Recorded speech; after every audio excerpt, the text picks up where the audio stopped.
I just gotta make sure it's mute on YouTube and then I'll start.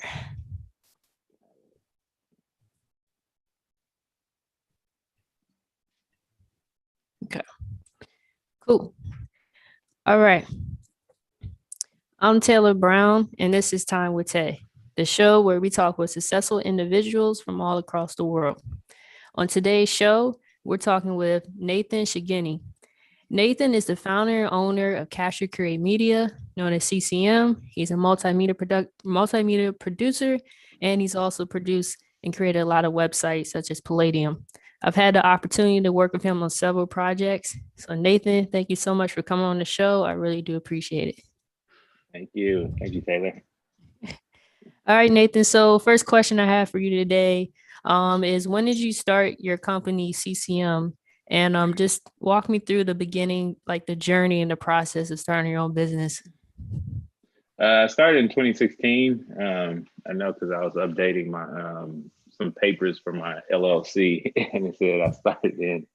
I formed it in 2016, but yeah, I had a background in public health, and I did behavioral safety research, and was writing, I guess, translating research into science for traffic safety. I had a background in statistics and epidemiology, so a lot of just numbers and crunching. And then I think my old roommate, he was doing something, and I always had cameras, and he asked me if I wanted to work on a video for him or help him with the video. Or actually, I think I just started trying to make videos for the research we were doing. I was trying to make videos, but I don't think they were too receptive for the type of videos I was making. But my roommate, he saw me, and he asked me if he thought I was really good at it, or he saw the potential. So he asked me to start making videos, and he brought me my first video contract. And that's kind of what started the progression into seeing that I can do this full time, or not even full time, but it was a nice side job or side hustle. Right. Cool. Cool. So Nathan, I know we've worked together on a lot of projects. Just wanted to ask you, I know we were working together. That was definitely where the shift in the pandemic, when the pandemic came, a lot of changes happened. And, being a videographer, we had to go remote and kind of change the whole business structure. So if you can just talk to me about how was your shift and what was your biggest lesson from the pandemic? The pandemic, I think there wasn't a shift in income or projects. It was just a shift in just trying to figure out what type of projects we'd be working on. I would say we just transitioned from having an office to not having an office, but people, they really still needed content. And they also needed to get their content out there. So instead of us going out and shooting, we were just taking the content they were sending us. And we do motion graphics, and we also do websites and content marketing. We do digital marketing. So people still needed to get their content out there to drive customers in. So we kind of just transitioned and kept on solving people's problems. Yeah, definitely. I agree with that. Everything just went virtual pretty much. So what is content marketing? I know you mentioned that for people who may not know, what is that and how does that help businesses? Yeah, it's a great question. It's a loaded question. I think there's a bunch of different, just it's content marketing, there's digital marketing, there's content creation, but I define it as just content to reach your audience. A lot of times you're creating content and you're putting it out there, but there's a content strategy, and then it's marketing the content. And it's really just packaging up the content in whatever format you want, but defining your end user, the people that you want to see the content. So if it's moms that take their children to daycare, and they go along this route, content marketing strategy would be probably just creating it for the lifestyle magazine that they're reading, putting it in the daycare in the format that they kind of want to see it. So I think previously we used to just focus on creating. Client wants content, wants video, boom, they put the video out. It does what it's supposed to do. It doesn't do what they wanted to do. But the solving the larger problem is who's the person they're trying to reach. What does that content look like for them? And then packaging it up like that to create it for them. So also, I would say content just in general, people, you want people to just consume it the first time, but sometimes they have to see it 6 to 10 times before they even engage with it. So it's like they see it here, then what do they do? They take the next step. Maybe they want to engage, or maybe they need something else for you to move them to the next stage where you convert them into like a paying client or like a subscriber. So there's the awareness, then there's the engagement, then there's probably a conversion, right? And after they convert it, you need to keep them loyal, right? So that Yeah. content looks different. And then maybe you want them to advocate or refer your services or refer you to their friends. That content looks different. So it's like the content at each kind of step along the way looks different, and you just package it up to feed the people at those different levels. And also track them. You need to track them where they are. So you know that this client, if they're on the verge of maybe converting to being a subscriber, maybe they need to see case studies, or maybe they need to see testimonials about other clients that have used your products or services. But the client way out here that's just becoming aware, they're not really interested. You're just looking at give them maybe some micro content to spark their interest before you introduce them to like the problems you're trying to solve, help them solve in their lives. Yeah, and one That's a long answer. no, no, that was a great answer because as we both know, one thing I think that solves that problem is Palladium, the platform that you created. You could just talk to me a little bit about that and how that correlates with WordPress. Yeah, so Palladium, I think initially, like I said, we used to create content, but solving the bigger problem for the client, they need to get clients. They need to, well, first of all, there's the client that we work with, and they need to get clients, or what do they call them, or they need people to buy their services. They need a home base. So we really created Palladium as a platform that helps solve that problem. Clients, they're distributing their content, they're putting it on social media, they're actually building, our clients are building their platforms on social media, or that's their main marketing strategy. So it's almost like they go out on social media, they put out all their content, and then there's a call to action come to their store to purchase it. Or maybe it's on Facebook. Maybe you're a politician, you're on Facebook, and all your clients are people coming, you're getting people to make donations. Then boom, something happens and you can't run ads, or you find out that Facebook or Instagram is you've been shadow banned, or maybe your ads aren't worthwhile, or maybe they're not good for the platform sponsors. That was a problem that we kept running into. We couldn't run social justice ads, we couldn't run political ads. So we kind of adjusted our framework, and we said, why don't we just help clients build their own platforms or their own websites, and then that could serve as like a home base. So if you're running any type of marketing or promotions, driving people back to your home base should be front of mind. So that's kind of the platform that's the problem that Palladium solves. You can distribute your content, your podcast, your videos, your articles, or your products and services. You distribute them to the website, and you kind of leverage the social media channels, the email marketing, the traditional PR tactics to drive everyone right back to your platform of Palladium, where you can collect their email addresses, and then you can also kind of assess what part of the funnel each of the people are at based on what I said for the content marketing. Yeah. But it's great because your store is there. So as people come, they engage with your content, similar to YouTube, they get the suggested content on the side. Maybe it's podcasts, maybe it's videos, maybe it's articles.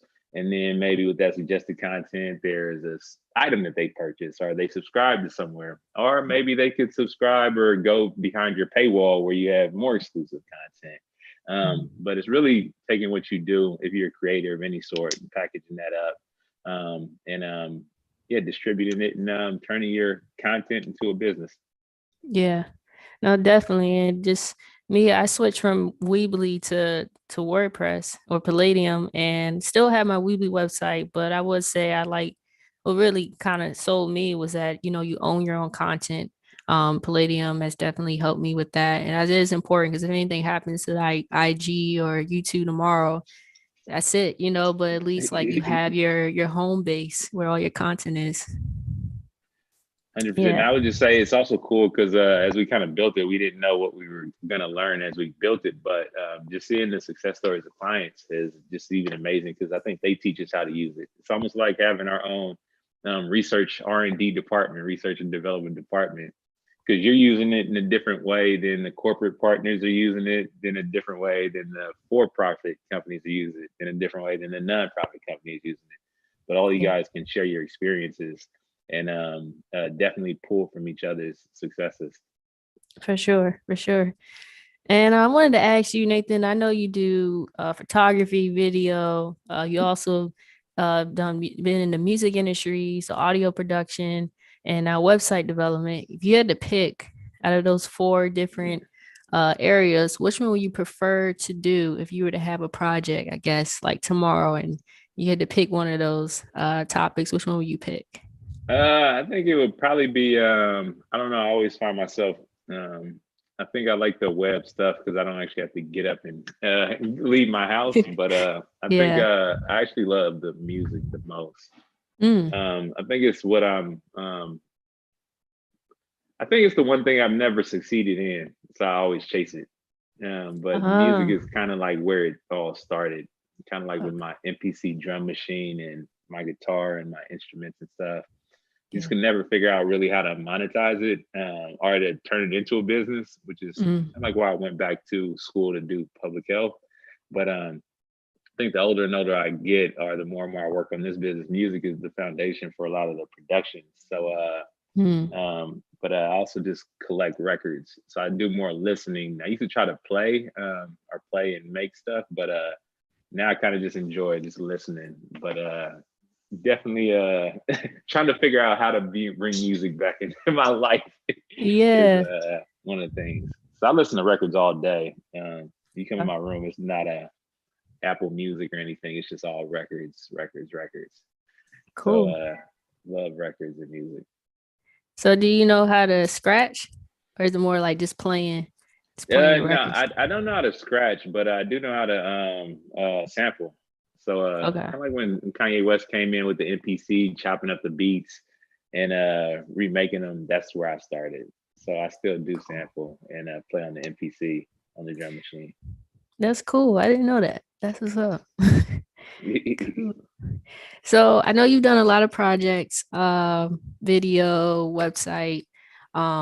If you had to pick, maybe probably if you had to pick some of your latest projects, which one was your favorite that you really enjoy working with? Some of my favorite ones, I think all of our newest projects are always my favorite. Um, Yeah, because when you think about it, all the projects, every project you do, it gets bigger and bigger and bigger, and you're always just building on what you previously did. So a lot of the projects we're doing right now, we're combining everything that we've done in the past and Mm, kind of bringing it together to make something bigger. mhm. But I think there was this guy, Chris Doe. He said, Chris Doe with the Future, really cool show podcast.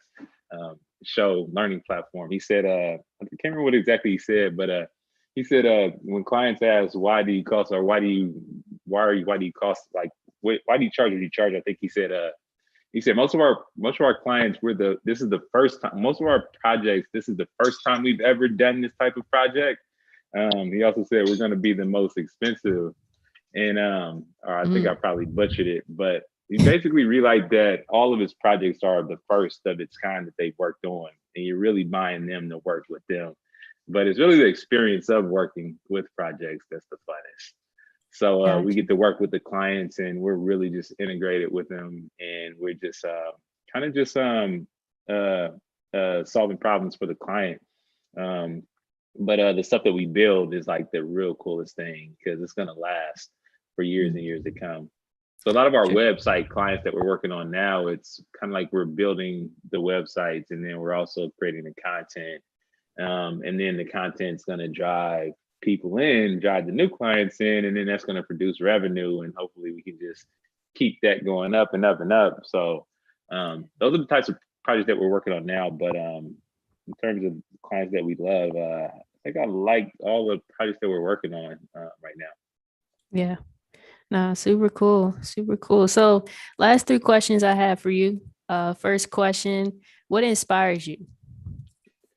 I'd say just cool spaces and environments. I'm a big user, just experience type of person. So everything has to be just functional when you go somewhere. But I say just moods inspire me also. Like I just moved Mm. into this place, like feel like I'm like Kanye West because I'd have rather put no furniture in than put the wrong furniture in. So making sure True. the design is right when I look in, it feels good, it looks good, it feels good. So right now I got this big room with a record player on the other side. Nothing else is in this room. It's just a big old empty room. Yeah. Downstairs, it's just like it's a row house, so it's all exposed brick. Downstairs, this is Mm. just a normal color brick. It's Okay. all empty. I just want everything to just great experiences. Um, Yeah. yeah, just great experiences.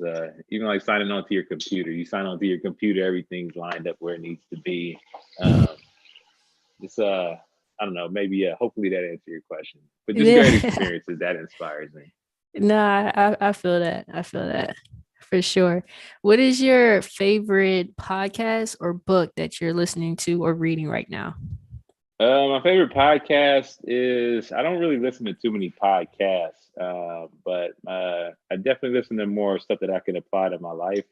So I the future that is a really great one. If you have a media agency of any sort, definitely go and look at the future. He gives practical advice on negotiating with clients, Mm, um, the negotiating future. with clients, setting up just if you're creative in a creative business, just a lot of great solutions.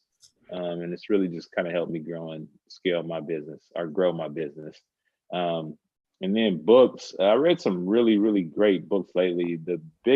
Coolest one I read lately was Bob Iger's book. He was the owner of, he was the CEO of Disney, Hmm. CEO of Disney, but he kind of talks about how he innovated Disney and took them into the new digital age, such as like purchasing Marvel, purchasing Pixar, purchasing Star Wars franchise, I believe.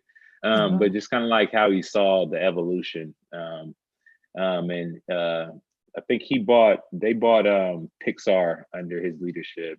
So that kind of led me to read. I've always wanted to read Steve Jobs' book. Pixar. Mm. Steve Jobs, he was the CEO or owner of Pixar. So now I'm really into this Steve Jobs book because he created a lot of just really cool, innovative stuff. And a lot of people say he was an asshole, but he's also like a really dope, creative entrepreneur. Mm. That's how he categorized himself, or as a creative entrepreneur. And I just thought he was cool. How did he kind of move and um, create that spark in his teams? So that's what I have right now is this Steve Jobs book. Gotcha. Cool. Cool. Last question, Nathan. As you know, I've been working on my pitch and doing some research on everybody subscribing to videos online and with all these different platforms where you can go on Amazon, Hulu, HBO Max. Which one is your favorite if you had to pick? My favorite platform Yeah. to watch videos on. Yeah, like Apple or Amazon or Netflix. Yeah. What's your favorite? That is a great question. I'm really, really just big on the experience. So I definitely love Hulu's experience. Mm, Amazon, I definitely think they have the most content, but it's not as easy for me to navigate and find like mm, great stuff. YouTube TV, I like YouTube TV. I just kind of figured out how to. I've had it the longest, but trying to so basically, I had HBO, I had Showtime, I had Stars. I paid for all those individually. So that was one experience. mm. Now I canceled all of those subscriptions and I integrated them all to my YouTube TV. So now I Oh. access them all through YouTube TV. So the experience is way different than when I was actually using them through the platform.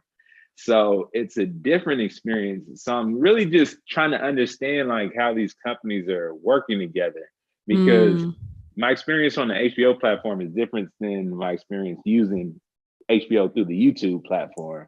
right. Um, and then but then I think we're all used to just Netflix. Like Yeah. Netflix was like what we kind of was the first platform. So that's kind of like where we're just used to just navigate through Netflix. Yeah. But I had to say that's how I kind of describe it. But I think I love Hulu. I love Hulu's just their interface because it's just really Mhm. cool to navigate how they have everything set up. Um, um, I would have to say probably Hulu is probably like one of my top favorite ones. Yeah. But also in terms of just navigating just platforms together, I love YouTube's platform online on desktop, but I hate it on Apple TV. Because online Okay. it's like you can type in the stuff and find it easier. On Apple TV, it's almost like you have to go and do it with the clicker. So and then True. the suggested isn't the same. The way you add stuff to watch later and add it to the queue, like that's the type of experience stuff. I'm like, as long as they can simplify it. If I'm watching YouTube, like YouTube just by itself, I prefer the desktop or like mobile. But on Apple TV, I prefer YouTube TV and kind of like some of the other stuff. So I guess it really That's- just depends where I'm at and what I'm doing. Yeah. No, Like, that's I don't a know. good What's your point. take? What is your take? I like Apple TV, and I think because I have the little portable that I can take with me Yeah. anywhere, like I'm traveling. So I guess for me, it's like that's easy to just plug in. But I've never tried YouTube TV. I'm pretty sure that's a dope platform though. I haven't tried it Yeah, before. I'll send you a thing. You can try mines, but YouTube. I would say Apple TV. The thing that I was always irritated about Apple TV was it was really like one big RSS feed. It combines all the different programs. So if you go to the Hmm. Apple TV, you can see all the stuff that's on and just in the Apple universe. But then you Yeah, click on it, some of the stuff you have to still pay for. And that's I true. really couldn't. So it was kind of annoying because I would have access to all this stuff, but half the stuff I'd have to pay for, and half the stuff I wouldn't. Half the stuff I'd be. So it was like, how could they make Yeah, that easier? That was the most frustrating thing about just the Apple TV in general. But I love that it was like a big library of everything that's available. That's what I love the most. yeah, totally. I agree. I agree. All right, Nathan. Well, those are all my questions for you today. Thanks for coming on the show. Would you be back? We do another one? Sure, wonderful conversation, and thank you for inviting me for the interview. Great time. Yeah, for sure. No problem. All right, that's a wrap for this episode with Time with Tay. And thank you again, Nathan.